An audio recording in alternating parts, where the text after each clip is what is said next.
Est-il dangereux, entre guillemets, de faire de moins en moins d'enfants comme c'est le cas actuellement ? Moi, je pense que oui. On pourrait être 15 milliards et vivre très bien sur la planète. Complètement. Mais actuellement, dans le mode de vie qui est le nôtre, ce n'est pas possible. D'un côté, Corinne Mayer, mère de 2 enfants, elle regrette son choix d'avoir eu des enfants. De l'autre, Mathias Bacchino, père de 2 enfants qui, lui, défend la parentalité. Je vois aucune raison, et scientifique et historique, de dire il faut faire moins d'enfants pour sauver la planète. Les jeunes femmes aujourd'hui ne veulent plus de la vie que j'ai menée, ou que les femmes de mon âge ont menée. Si je devais recommencer, mais je ne recommencerai pas. C'est trop. Mais alors, faut-il encore faire des enfants ? Je tenais à remercier Trade Republic et Mathias pour leur confiance. Ils nous permettent de réaliser ce débat aujourd'hui.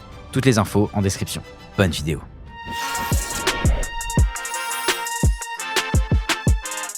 Salut, c'est Anto et bienvenue dans ce nouvel œil pour œil, le format de débat du crayon. 2 invités s'affrontent face à face avec devant eux plusieurs cartes qui détermineront les thèmes et les formats de l'émission. Chaque carte impose un temps précis que les invités devront respecter. J'ai déjà regretté d'avoir eu un enfant. Vrai. Faux. L'enfant est devenu un business rentable. Vrai. Faux. Enfin, je m'attendais tellement pas à cette question que je peux répondre que faux. Faire un enfant, c'est sauver le modèle social. Faux. Ah oui, faux. Un enfant, ça coûte cher. Vrai. Vrai, ça coûte 150 000 € d'amener un enfant à 18 ans et 50 000 € pour les études supérieures. C'est beaucoup plus. Hein. En moyenne. Non, c'est pas du tout. Vos chiffres sont pas les bons. Ah, ouais, je serais ravi d'en discuter. On va en parler juste après. Il faut choisir entre parentalité et carrière réussie. Pour une femme, vrai. Faux, si je prends l'exemple de ma mère. Les politiques natalistes sont une forme de propagande d'État. Vrai. Faux. Les pères d'aujourd'hui sont beaucoup plus impliqués. Pas partout. C'est et vrai et faux. Moi, je dirais à demi faux. La natalité doit être un choix collectif, pas personnel. C'est les deux. Moi, je pense que c'est faux, parce que je pense que c'est un choix personnel d'abord. Un enfant, c'est un investissement plus que de l'amour. Faux. Vrai et faux. Faire des enfants, c'est perpétuer les inégalités. Vrai. C'est perpétué, mais pas forcément des inégalités. Non. Il y a quand même l'ascenseur républicain, il y a quand même la méritocratie qui fonctionne encore. Plus personne ne devrait faire d'enfants. Faux. Faux, parce que je pense que les gens doivent être libres de leur choix. Je pourrais être ami avec la personne en face de moi. Oui, vrai. Vrai, sans doute. Sans doute. On va le savoir très vite. On a plusieurs passions en commun, en tout cas. Tout à fait. La natalité baisse aussi parce que l'infertilité progresse. Et je parle là d'une forme de tabou du siècle. Mais les mœurs se changent, on fait des enfants de plus en plus tard, l'infertilité masculine comme féminine a beaucoup progressé ces dernières années et fait souffrir beaucoup de couples. Un grand plan de lutte contre ce fléau sera engagé pour permettre justement ce réarmement démographique. Présenter les enfants comme des armes, il faut ne pas en avoir pour être capable de dire un truc pareil. Donc c'est évidemment une expression que moi je trouve très choquante. Est-ce que pour autant je suis favorable au fait de lutter contre l'angoisse de l'avenir et de favoriser la liberté de chacun d'avoir ou non des enfants et de pouvoir s'arrêter de travailler ou continuer à travailler dans le cadre le plus libre possible? Bien sûr. Est-ce qu'il faut mettre en place un soutien aux parents en France? Carrément. Est-ce qu'il faut développer les modes de garde? Est-ce qu'il faut augmenter les congés parentaux pour les hommes et pour les femmes? Est-ce qu'il faut permettre à celles et ceux qui le souhaitent d'arrêter de travailler s'ils ont envie de passer du temps avec leurs enfants? Est-ce qu'il faut rémunérer les parents au foyer? Bien sûr. Est-ce qu'il faut remettre un peu d'espoir en l'avenir? Je trouve, moi, oui, très très fort. Je trouve que l'effondrement de l'espoir en l'avenir en France depuis 15 ans est dramatique, quoi. En tant que, même au-delà des considérations économiques, juste en tant qu'être humain, quoi, de me dire que les gens sont en train de perdre totalement espoir en l'avenir. Je trouve ça terrifiant parce que à quoi bon, in fine, quoi. Du coup, Mathias Bacchino, je suis le directeur des marchés européens pour la néobanque Trade Republic. Je suis également l'auteur de Prenez votre argent en main, père de 2 enfants. L'expression réarmement démographique est prête à rire. Hein. C'est quand même assez maladroit. Maintenant, c'est vrai qu'en ce qui concerne les États, les nations, elles ont toujours souhaité avoir plus de population, une population plus importante. C'est un des vecteurs de la puissance. Et puis effectivement, plus d'enfants, c'est plus de contribuables, plus de travailleurs, plus de soldats éventuellement, puisque les bruits de bottes nous accompagnent maintenant depuis quelques années. Je m'appelle Corinne Mayer, je suis principalement écrivaine. J'ai étudié les relations internationales, l'économie et la psychanalyse. Mais cela dit, cette expression maladroite est tout à fait le reflet de une sorte d'ambiance comme ça où il faut faire peur aux gens. Et concernant ce que vous disiez, alors je pense qu'en fait, un des problèmes aussi de notre rapport à l'avenir, c'est qu'on n'a pas forcément grand-chose à transmettre, à vrai dire, dans le fond, au-delà même des questions économiques, puisque la foi nous a abandonnés, enfin la foi religieuse notamment, la foi en l'avenir. Donc qu'est-ce qui reste au fond? Et ce qui reste, l'homme. Il reste l'humanisme à transmettre, la culture, oui, alors les d'accord. lumières, la civilisation, quoi. Je sais pas, le progrès humain, en fait. Non, certainement, mais le progrès humain, Le mot m'échappe, mais c'était un mot que Macron a énormément utilisé au début de sa présidence. L'humanisme, non. Non, l'émancipation. Putain, voilà, c'est le mot que je cherche depuis une heure. Bon, d'accord. Et Certes, mais je parle en termes de foi, par exemple, de foi religieuse ou de foi, je dirais même générationnelle. C'est-à-dire, j'ai un peu des doutes sur la question de la croyance. Il me semble qu'on vit une période une sorte de d'effritement, en fait, des croyances. C'est un retour du nihilisme qu'on a connu un peu au début du XXe siècle. C'est pas forcément d'ailleurs, du nihilisme, en fait. C'est juste une sorte de période comme ça de creux, enfin, de creux dans les croyances. Donc il y a écrit Ouais. anecdote personnelle. Voilà. Donc vous avez 5 minutes. L'idée, c'est que chacun raconte une anecdote personnelle sur le sujet, ce qui permet de nourrir un peu votre engagement et quelle est votre position justement par rapport à ça. Alors, d'abord, je veux dire que j'ai écrit un livre qui donne toutes les raisons de ne pas avoir d'enfants, mais je ne milite pas dans un mouvement antinataliste quelconque. En fait, j'ai pas d'anecdote précise, mais j'ai une anecdote qui est très récente où j'ai pris conscience, en fait, de tout le poids, en fait, qu'avaient représenté mes enfants pour moi. Dans le passé, puisque maintenant ils sont grands, donc ils sont partis, donc c'est le bonheur total, je mène ma plus belle vie, c'est merveilleux. Et justement, j'étais seule chez moi et je me suis aperçue en fait que justement, je m'éclatais parce que je n'ai plus à passer derrière eux. C'est-à-dire quand on a des enfants, on passe derrière eux en permanence, c'est-à-dire dans tous les sens du terme. C'est-à-dire on passe son temps à éponger, ramasser, ouvrir les portes, fermer les volets, rattraper en fait les choses qui ne sont pas faites. Et le fait de n'avoir rien à faire pour les autres est pour moi un immense sujet d'épanouissement. Et je me suis aperçue à quel point j'avais passé 20-25 ans dans des sortes de charges quotidiennes qui m'ont écrasée. Heureusement, c'est fini. Moi non plus, j'ai pas d'engagement particulièrement pro-enfant. Je veux dire, c'est pas un sujet sur lequel je milite ou je m'engage particulièrement. En revanche, c'est vrai que depuis 5 ans avec le projet entrepreneurial Trade Republic, on s'occupe beaucoup quand même des jeunes européennes et européens et de leur permettre de se construire un avenir le plus positif possible, malgré le changement des conditions du monde, et entre autres des conditions économiques. Donc il y a cette projection quand même dans le futur, et l'anecdote personnelle que je peux peut-être partager ici, c'est donc moi je me suis posé énormément de questions sur la parentalité, j'ai entamé un travail sur moi-même thérapeutique au moment où je suis devenu père pour justement me mettre en situation d'être un meilleur père que ce que je n'aurais été sans ce travail personnel. Et ça a été pour moi un long cheminement, voilà, pour comprendre comment me positionner comme père et comment accompagner ma fille et mon fils pour leur permettre de grandir et de devenir des êtres humains libres et si possible des êtres humains qui ont un impact positif sur le monde. Et un jour, il y a 2 ans de ça, ma fille avait 9 ans et demi et elle vient me dire un truc dans l'oreille une fois et elle me dit « Papa, je crois vraiment que t'es le meilleur des papas parce que même quand t'es dur avec moi ou avec nous, je sais plus ce qu'elle dit, c'est pour que on soit heureux plus tard. » Donc déjà, évidemment, j'ai été très étonné par la maturité de ma fille que j'avais pas vu venir sur ce sujet-là. Et ça m'a plongé aussi dans ma propre enfance et je me suis rendu compte que j'étais en fait positionné dans ma vie assez fortement par une notion de transmission générationnelle. C'est-à-dire que ma famille et l'histoire de ma famille, qui est une histoire d'immigration et de travail assez dur et de l'ascension sociale et républicaine, si on peut dire, récente sur les 3 dernières générations. en fait, je positionnais une large part de qui je suis comme homme, comme mari, comme père, dans une dynamique multigénérationnelle, en fait.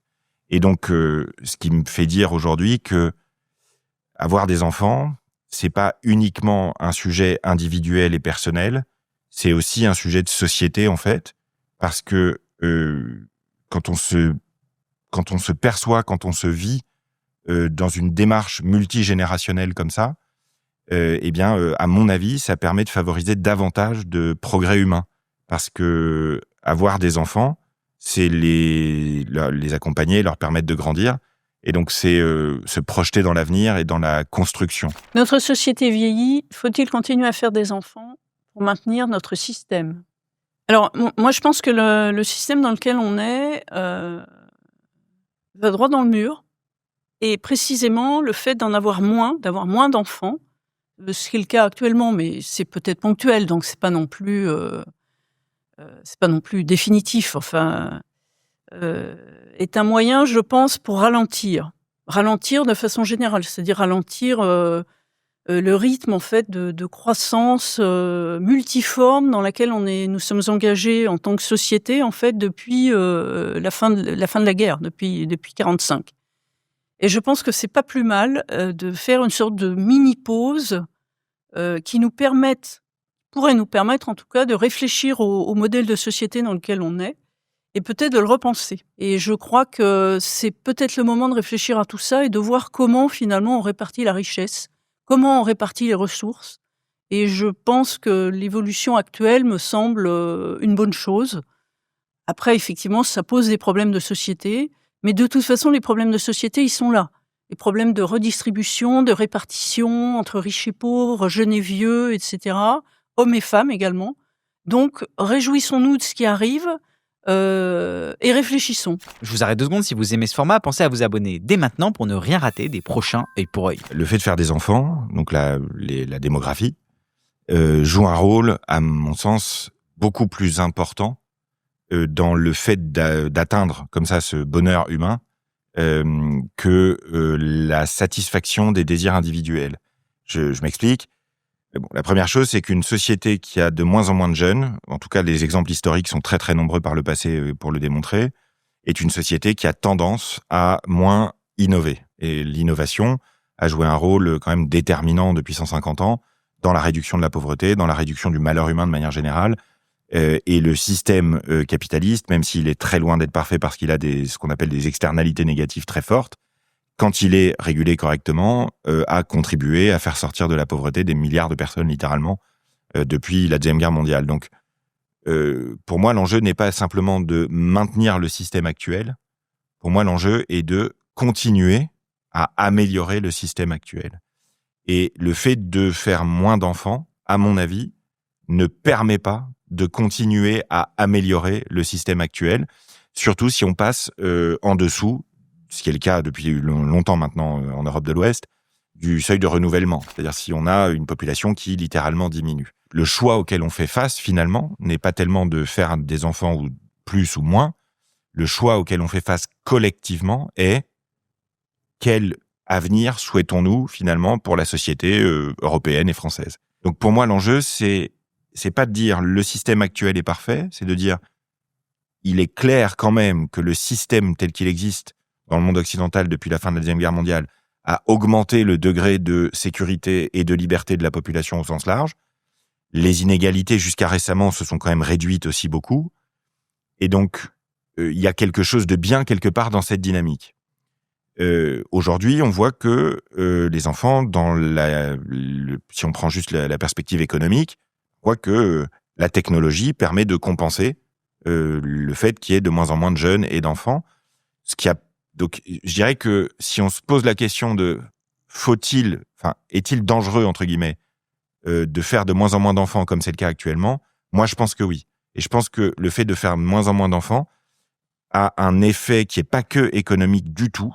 Une société qui vieillit a une dynamique humaine qui a moins de consommation, moins d'innovation et moins de prise de risque. Et la prise de risque est quelque chose qui a été absolument déterminant depuis 150 ans dans le progrès humain au sens large. Et des gens qui font des enfants sont des gens qui vont se demander, à mon avis, et c'est le point clé que je veux faire passer là-dessus, comment j'améliore le monde demain. Et si on arrête de faire des enfants, je ne sais pas si on aura encore cette pulsion de vie et de progrès et d'amélioration, en fait.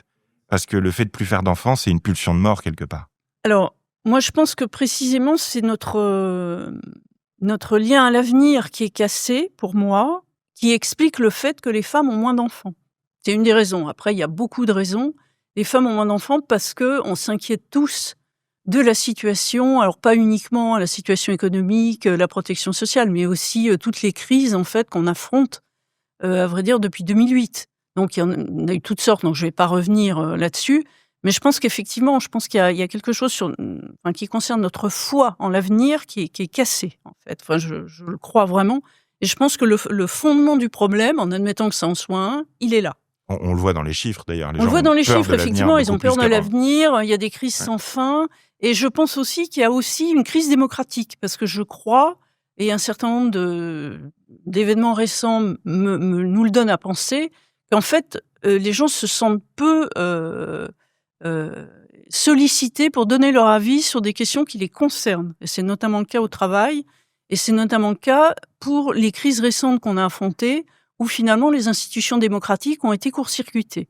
Je pense au Covid, par exemple, la façon dont ça a été géré en France, ou également la crise de l'Ukraine, où il n'y a jamais eu de débat au Parlement sur les livraisons d'armes en Ukraine. Ça commence avec le référendum de 2005. Voilà, exactement.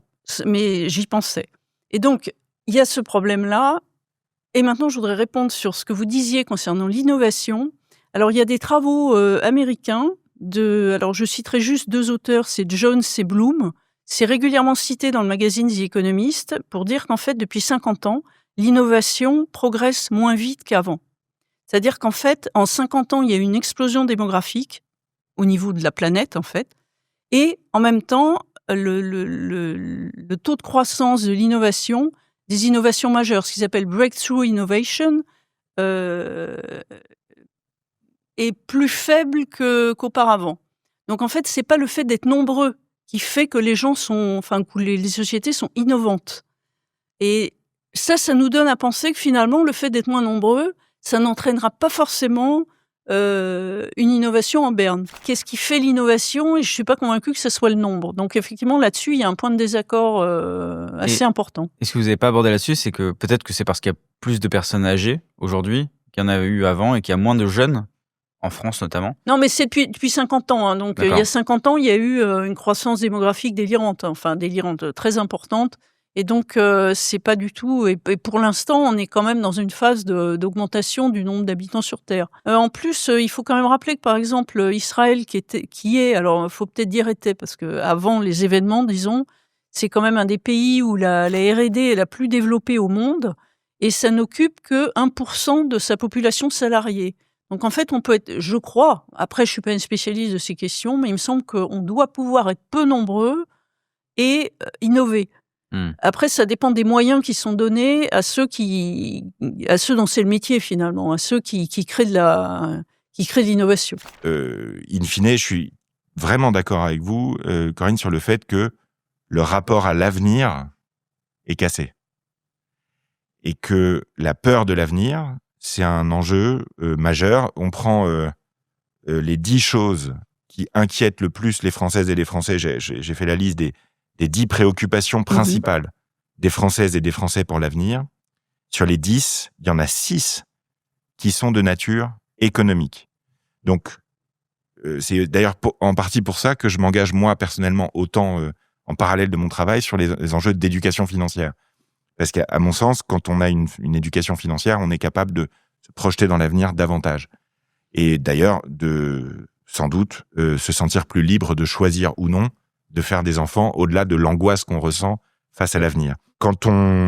Si on arrête de faire des enfants, ce qui est en train de se passer à l'heure actuelle, le rapport à l'avenir, je vois pas comment il peut s'améliorer. En fait, là, in fine, ça tient à ce que moi j'appelle en tout cas une forme de décadence. Corinne nous parlait de l'opposition que vous aviez tous les deux sur l'innovation. Et elle insistait sur le fait que l'innovation, c'est peut-être pas dû à une population qui est jeune, etc., mais c'est peut-être aussi aux moyens qu'on met dans la R&D. Toi, là-dessus, comment tu te positionnes ? Ah bah, il y a qu'à regarder l'âge des créateurs d'entreprises innovantes. Pour moi, c'est relativement évident. D'ailleurs, les sociétés qui sont pas tournées vers leur jeunesse sont en général des sociétés plus conservatrices quand même. Et est-ce que c'est pas paradoxal en disant, est-ce que faire des enfants, c'est pas justement ce qui va nous empêcher en tant que jeunes aussi de prendre des risques parce que on a plus de responsabilités, parce que est-ce que toi tu prends pas moins de risques maintenant que tu as des enfants ? Est-ce que c'est dur d'élever des enfants tout en travaillant ? Oui.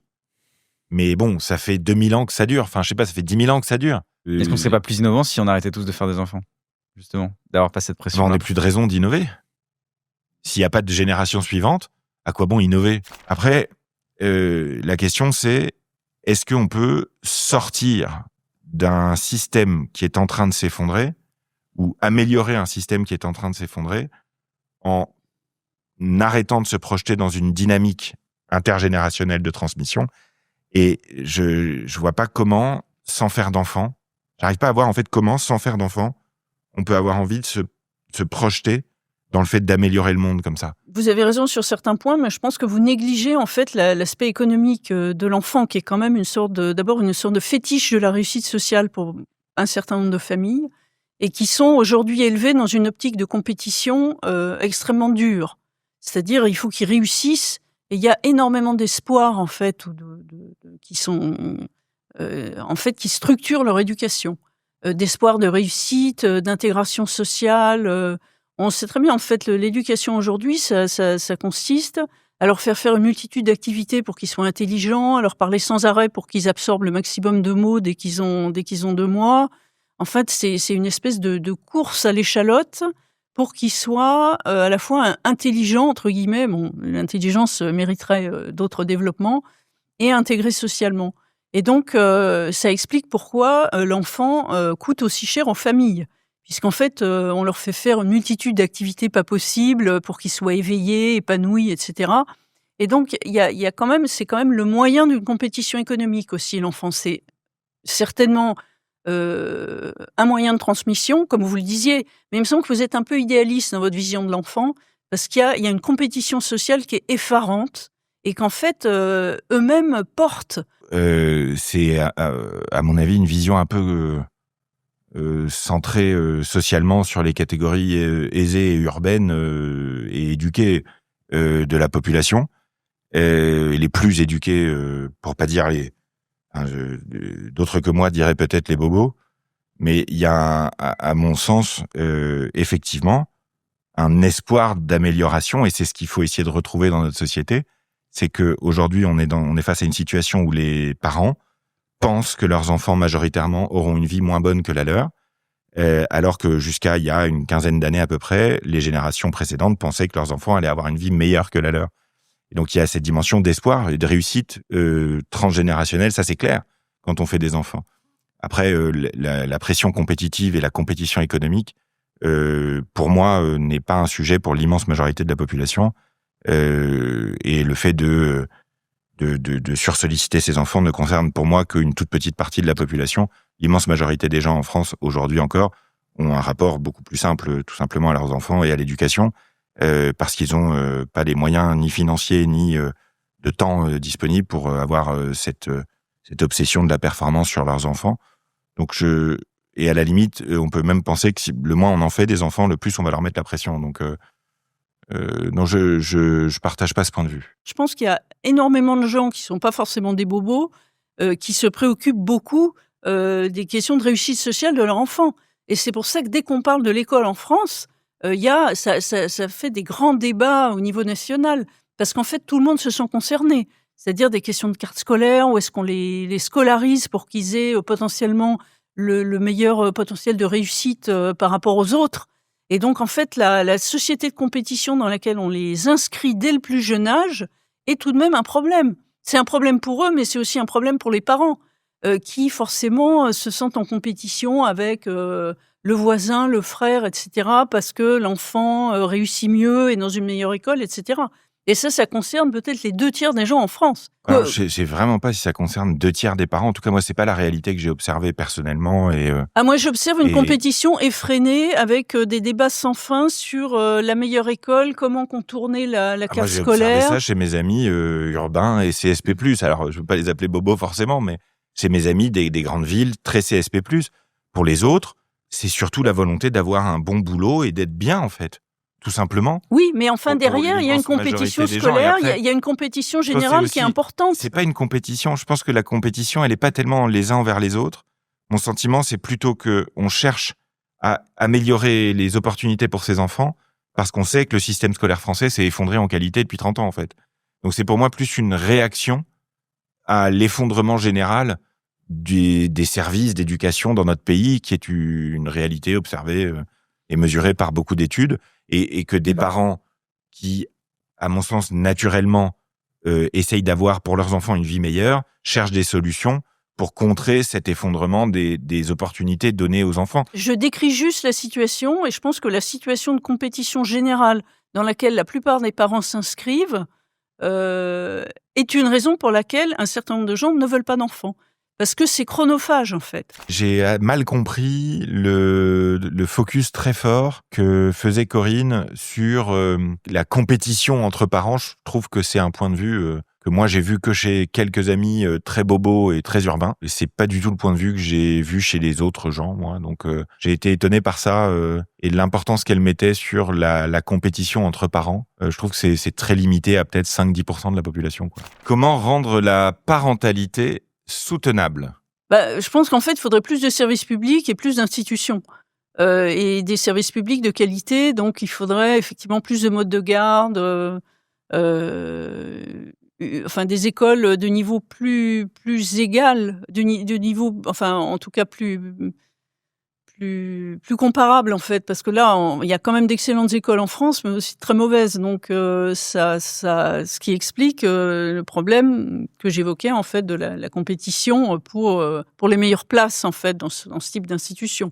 Et je pense qu'il faudrait aussi peut-être réfléchir à la question du logement. Donc, en fait, pour rendre la parentalité soutenable pour les jeunes qui veulent des enfants maintenant, il faudrait finalement transformer totalement la société, puisque on sait que les jeunes sont plus pauvres que des gens plus âgés, et ça ne les aide pas beaucoup à susciter un désir d'enfant en eux. Donc en fait, c'est tout l'écosystème qui est défavorable au fond au fait d'avoir des enfants. Je suis d'accord sur un point et très opposé sur un autre.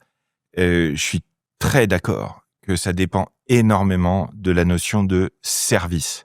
Je suis pas d'accord sur le fait qu'il faut plus de services publics. Je pense qu'il faut plus de services tout court. C'est-à-dire, il faut davantage de crèches publiques et privées. Il faut davantage d'écoles publiques et privées diversifiées. Il faut davantage de soutien aux emplois à domicile. Il faut davantage d'assistantes maternelles en France. Donc, le fait qu'il faille davantage de services pour soutenir d'un point de vue opérationnel les jeunes parents, c'est clair et net. Là où je suis très très d'accord aussi, c'est sur la mère de toutes les batailles à mon avis en France actuellement, sur la parentalité mais aussi sur le pouvoir d'achat, qui est le scandale total de la politique de logement dans notre pays. Si on peut vivre proche de son travail et d'une bonne école, c'est déjà beaucoup plus facile, effectivement, pour les jeunes parents. Donc la dimension de logement et système de garde d'enfants est pour moi effectivement essentielle et très très importante. Là où je suis très opposé, c'est sur le fait que pour rendre la parentalité soutenable, il faudrait davantage d'égalité. Je crois, moi, que notre pays souffre justement depuis 30 ans d'une présence trop forte de l'égalité dans le discours médiatique et politique, et que, au contraire, il faut davantage insister dorénavant sur la dimension de liberté, que chacun puisse faire comme il a envie. Donc, ensuite, il y a un élément qui est essentiel, c'est de lutter contre le discours anxiogène et exagérément anxiogène de certains médias et des politiques concernant l'avenir. Ça, c'est très, très, très important. Et puis, évidemment, lutter contre les idéologies, pour moi, ultra-individualistes qui mettent l'individu seul au centre de tout, parce que l'humanité est une espèce et une histoire collective aussi. Donc, la crise démocratique est très importante, effectivement, mais de manière générale, les politiques qui ont permis à la natalité, je pense à la Suède dans les années 90, de se relancer pour rendre la parentalité soutenable, c'est le soutien à la garde d'enfants par tout moyen, pas forcément uniquement du service public. C'est le soutien aux congés parentaux rémunérés du mieux possible. Et moi, une conviction personnelle qui est que le parent qui est au foyer, pour moi, devrait être rémunéré parce que c'est un travail, c'est un effort et c'est un choix. Et c'est un choix qu'on devrait permettre. Je suis, par exemple, moi, je travaille pour une entreprise allemande. Je suis très choqué par le système allemand qui est catastrophique pour les femmes, quoi. Où il n'y a pas de système de garde d'enfants avant que les enfants aient 1 an. Il n'y en a juste pas. Et où, pour le coup, la pression sociale, qui, à mon avis, est beaucoup plus faible en France, mais en Allemagne, est très forte sur les mères pour qu'elles arrêtent de travailler pendant 1 an, quoi. Et donc, j'ai été, moi, très surpris par ce pays que je voyais comme un pays très progressiste, de voir que le système était en fait carrément misogyne, quoi. Enfin, J'en viens aux 2 points essentiels pour rendre la parentalité soutenable pour les parents, enfin donc pour les personnes. Le premier, c'est l'égalité homme-femme, puisqu'on sait que les femmes effectuent encore les 2/3 du travail domestique et que en fait, cette mauvaise répartition du travail, c'est-à-dire 2/3, 1/3, ne bouge pas. Donc c'est terrifiant en fait quand on y pense. Donc elles font encore l'essentiel et ça évolue très très lentement. Donc je pense que c'est un problème aujourd'hui. On a quand même une vague féministe qu'on vit actuellement, qui est une très bonne chose et qui s'est rendu compte qu'il y avait un certain nombre de choses qui semblaient naturelles et qui ne le sont pas du tout. Et la deuxième chose, c'est des questions environnementales. Puisque on sait tous, et les études des scientifiques nous le disent, que le monde dans lequel on est ne va pas dans la bonne direction et qu'on risque de vivre dans un monde difficile pour des questions climatiques, des événements exceptionnels, désastreux, comme on le voit actuellement avec ce qui se passe en Asie, par exemple, avec des inondations terrifiantes. Et je pense que là aussi, pour rendre la parentalité soutenable et se projeter dans l'avenir de façon optimiste, il faudrait peut-être s'occuper un peu plus de ces questions et de façon plus sérieuse que les institutions, là je parle au niveau international, ne s'en occupent. Moi, je suis pas du tout d'accord avec cette éco-anxiété. Hein. Vraiment pas. C'est-à-dire, les chiffres le montrent. Vous pouvez ne pas être d'accord, mais apparemment, les jeunes en souffrent beaucoup et se posent beaucoup de questions. Donc, je vois aucune raison, et scientifique et historique, de dire il faut faire moins d'enfants pour sauver la planète. Tiens, non, c'est pas ce que j'ai dit. Hein. Améliorer. J'ai pas dit ça. Mais c'est ça que les gens entendent. L'éco-anxiété, c'est ça. C'est si je fais des enfants, je me rends coupable de contribuer à détruire le monde. C'est pas vrai. Le problème, c'est pas que les gens prennent l'avion. Le problème, c'est l'essence qu'on met dans les avions. Le problème, c'est pas que on ait davantage d'enfants et qu'on ait besoin de davantage chauffer, par exemple, des appartements. Le problème, c'est si c'est chauffé au charbon. Le problème est de nature capitalistique et technique. Donc, c'est un sujet de réglementation de la manière dont nous produisons. C'est pas un sujet de est-ce qu'il faut qu'on soit plus ou moins nombreux. Donc, pour moi, j'insiste là-dessus. Culpabiliser les jeunes en leur disant et en leur faisant penser et ressentir que s'ils font des enfants, ils se rendent coupables envers quelque chose qui n'existe pas par ailleurs, qui serait la planète. La planète n'a pas une entité morale. La biodiversité n'a pas une entité morale. Moi, je perçois la nature et la planète de manière générale comme notre environnement. J'ai une posture humaniste qui met l'humain au centre et où je souhaite, moi, qu'on se batte très très fort, et je pense que on est loin de le faire de manière parfaite, mais on le fait, ça s'améliore quand même très vite, très fort dans le monde, qu'on préserve notre environnement. Ça, je suis très d'accord avec ça. Mais dire aux gens que parce qu'ils font des enfants, ils vont contribuer à détruire la planète, je trouve ça incroyable, parce que c'est faux. C'est juste, c'est pas vrai.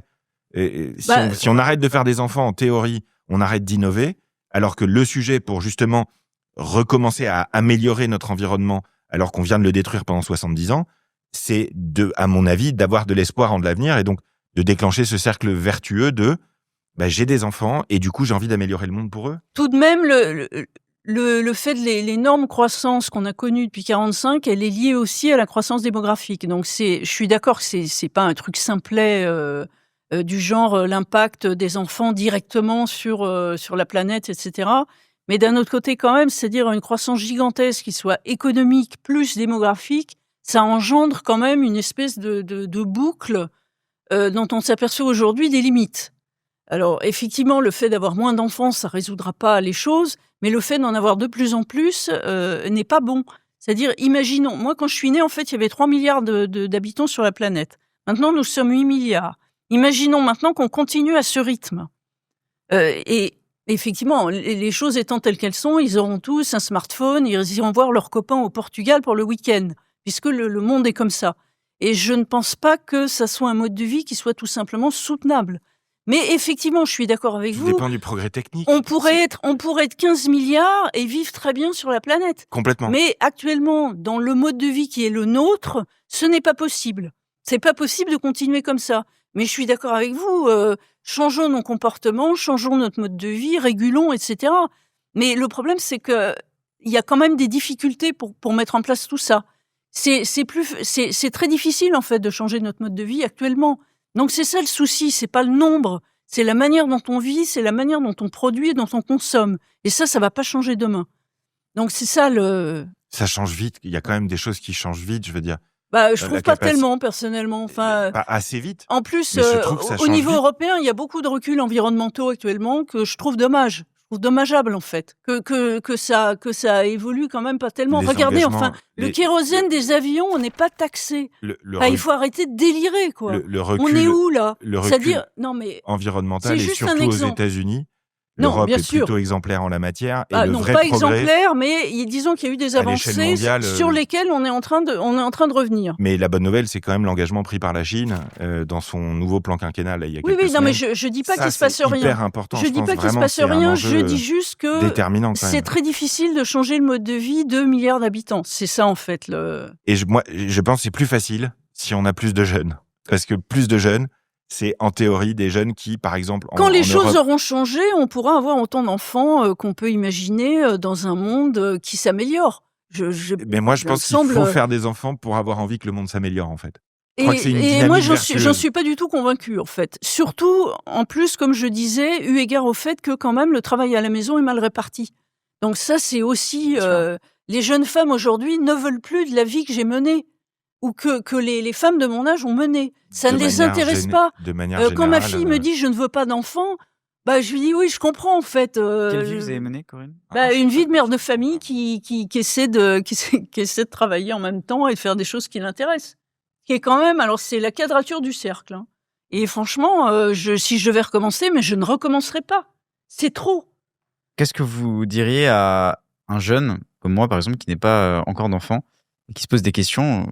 Vous avez tous les deux dit que ça coûtait cher. Alors, vous n'étiez pas d'accord sur le chiffre, peut-être on peut en discuter. Mais, oui, parlons-en. mais très rapidement, parce qu'on est sur la fin. Mais qu'est-ce que vous lui diriez à ce jeune? Est-ce que vous me conseillerez d'avoir des enfants? Si oui, pourquoi? Et sinon, pourquoi? Alors, 2 choses. Moi, en fait, je me suis beaucoup intéressée à cette question du coût de l'enfant pour les familles. Et je me suis aperçue qu'en France, le coût était systématiquement sous-estimé par rapport aux évaluations d'universités ou de think tanks étrangers. Et donc, j'ai regardé en fait tous les chiffres. Donc, j'ai des chiffres belges, anglais, canadiens et espagnols. Et donc, ils se tous plus ou moins d'accord sur le fait qu'un enfant coûte à sa famille 300 000 € jusqu'à ce qu'il ait 20 ans. Donc, c'est une moyenne. Donc, ça peut sembler énorme, c'est une moyenne. En France, en fait, je crois que c'est des chiffres, je sais plus de quel ministère, il me semble que c'est le ministère de la Santé qui évalue à 150 000. C'est le seul pays au monde où le coût de l'enfant soit aussi bas. Donc, voilà, je livre... C'est le pays au monde qui a un des plus forts taux de redistribution aussi, donc ça explique aussi... Oui, enfin, du simple au double, je pense que ça n'explique pas tout. Et je pense que, il y a d'autres pays comme la Hollande où je pense qu'ils aident quand même, ou la Belgique en fait. Non, je suis pas sûre d'avoir des chiffres hollandais, mais j'ai des chiffres belges, qui est un pays qui est encore plus redistributif que la France. Alors maintenant, j'en venais au conseil à donner aux jeunes. Alors moi, je n'ai qu'un seul conseil aux jeunes en général, parce que j'en ai autour de moi, c'est débrouillez-vous. Parce que je trouve que c'est cette phrase toute simple, finalement, on leur laisse le choix libre. Et je trouve qu'avoir le choix libre de faire ce qu'on veut faire ou de ne pas faire est le meilleur conseil que je puisse leur donner. moi, je suis un grand partisan de la liberté, donc j'ai tendance à être relativement d'accord. Et le conseil que je pourrais donner, moi, c'est de prendre cette décision de faire ou non des enfants en conscience. C'est-à-dire, il faut pas se laisser totalement happé par un climat anxiogène, justement, et un discours anxiogène. Il faut aussi être à l'écoute de ses envies, de ses désirs, et il faut pas réprimer le désir d'enfant s'il est là. Et je pense que des situations dans notre pays et dans le monde où l'avenir était beaucoup plus inquiétant qu'actuellement pour nos enfants, il y en a eu énormément, et que la réalité est simple, si tout le monde arrête de faire des enfants, bah, le monde s'arrête en fait, tout simplement. Donc, est-ce qu'il faut que les gens aient le choix ? Oui, bien sûr. Est-ce que il faut qu'on laisse prospérer un discours anxiogène sur l'avenir à mort ? Non. Et donc, faire des enfants, je dis toujours la même chose à ceux qui me demandent, qui n'en ont pas et qui me demandent ce que j'en pense. Je dis que c'est la seule chose qui a profondément changé ma vie et qui m'a, moi, profondément changé aussi, fait grandir en tant qu'être humain. Et donc, est-ce que ça a été dur ? Est-ce qu'il y a eu des nuits horribles ? Et est-ce qu'il y a eu des moments d'angoisse ? Et est-ce qu'il y a eu Excusez-moi, mais des vous efforts n'en êtes énormes ? encore qu'au début. Alors, les miens, ils commencent à arriver à l'adolescence. Donc Oui, c'est ce que je voulais dire, en fait. C'est ce que je voulais dire, parce que je peux l'enfance. vous assurer qu'avec mon expérience, jusqu'à 30 ans, en fait, il y a plein d'événements. J'en doute pas Voilà. une minute. Et je suis très Donc vous êtes humble. au tiers du chemin. Je suis très humble face à ça. Mais je n'imaginerais pas ma vie sans mes enfants aujourd'hui. Et donc, je ne peux que encourager celles et ceux qui ont ce désir d'enfant à en avoir, évidemment, mais à s'organiser pour que ce soit effectivement le plus soutenable possible. C'est-à-dire, il faut pas sous-estimer l'impact que ça a sur ta vie d'avoir des enfants, et en positif, et aussi en challenge. Alors, moi, je voudrais ajouter une chose, c'est qu'il me semble qu'en fait, le fait d'avoir des enfants, c'est toujours, vous parliez de choix conscients, et pour moi, ça n'existe pas. C'est-à-dire qu'on a toujours des raisons obscures et donc inconscientes d'avoir des enfants. Donc, le choix d'en avoir, et peut-être aussi de ne pas en avoir, n'est pas quelque chose, enfin, est difficilement quelque chose de raisonné, puisqu'il y a des choses qui nous traversent et qui nous travaillent, qui sont liées à notre histoire personnelle et à notre histoire familiale.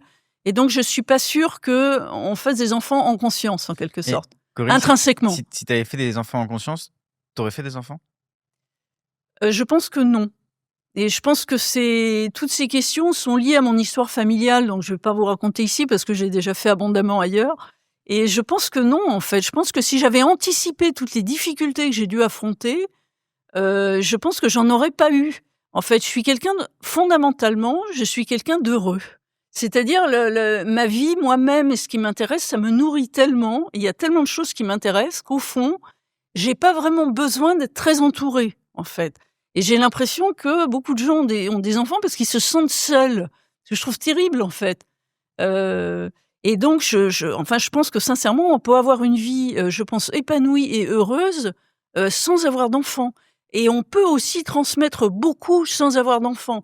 Moi, je connais des gens qui n'en ont pas, qui sont investis dans des communautés ou autour d'eux, qui connaissent des jeunes, qui connaissent plein de gens et qui font des choses, qui ont des activités où ils transmettent beaucoup.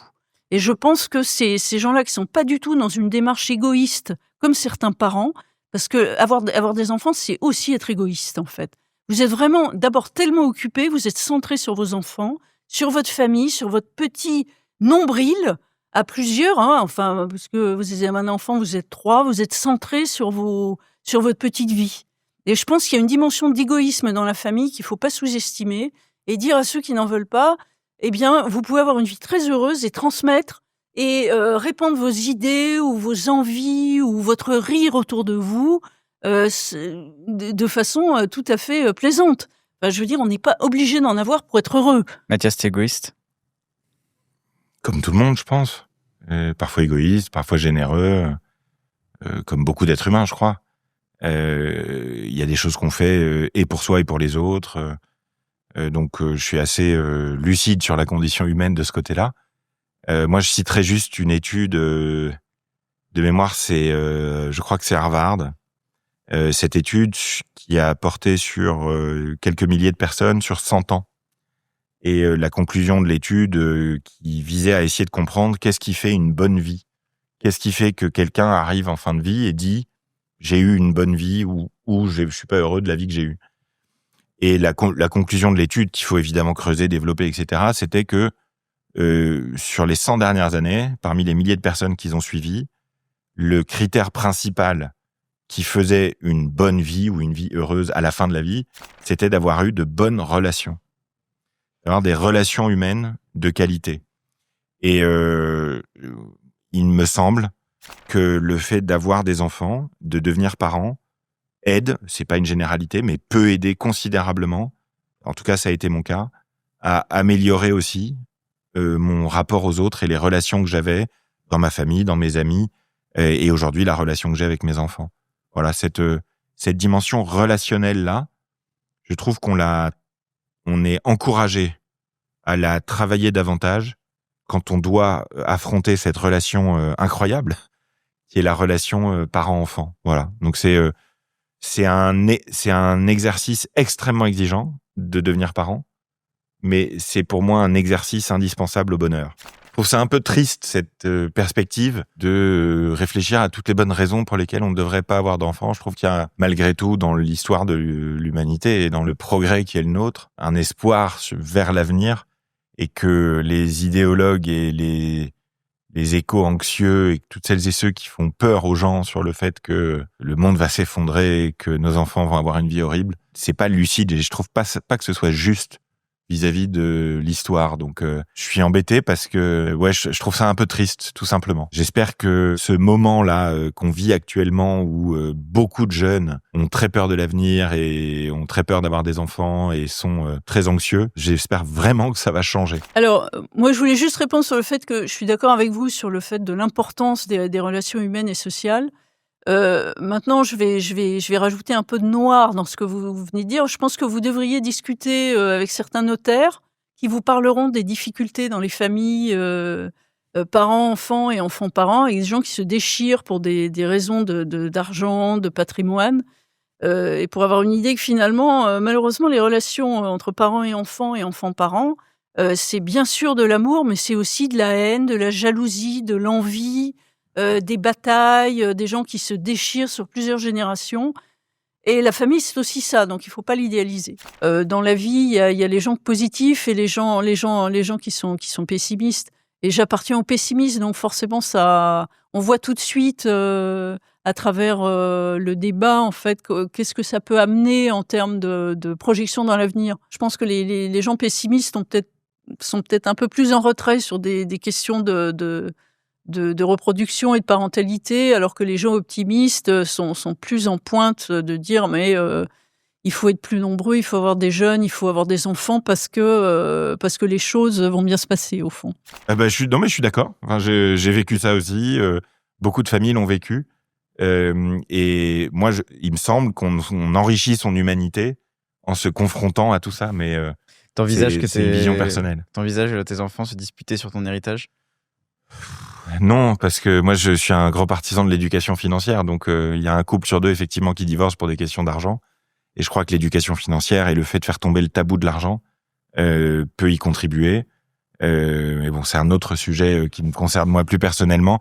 Et effectivement, si on peut faire un parallèle, c'est peut-être sur le fait qu'il y a quand même un tabou quand même autour de la parentalité. C'est-à-dire qu'on parle assez peu de l'impact réel. Qu'est-ce que ça veut dire de devenir parent ?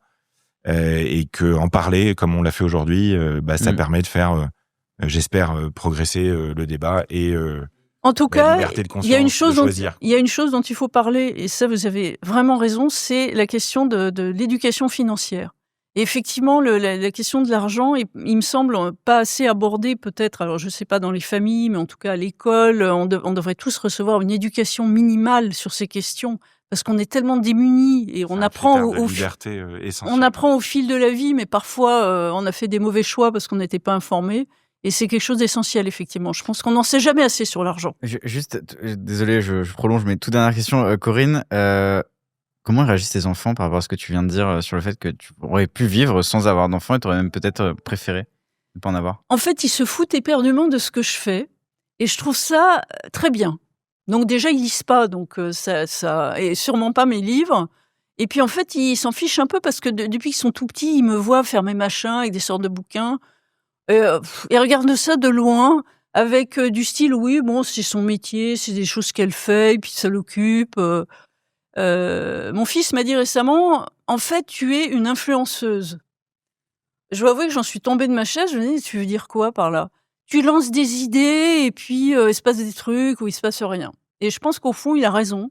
Il regarde ça de loin, elle fait ses machins, des sortes de bouquins. Parfois, elle donne des interviews un peu décalées. Il regarde ça avec une grande distance et je trouve ça en fait très positif, donc super. Bah, merci à tous les deux. Merci beaucoup. Merci. Merci d'être resté jusqu'au bout. Nous on revient dès jeudi prochain avec un nouvel œil pour œil et dès ce lundi avec le format de débat seul contre tous. Et si vous êtes trop impatient, vous pouvez d'ores et déjà regarder nos autres émissions qu'on a déjà publiées sur la chaîne. On vous met des suggestions à l'écran qui peuvent vous intéresser. Pensez bien à liker la vidéo avant de partir. Salut.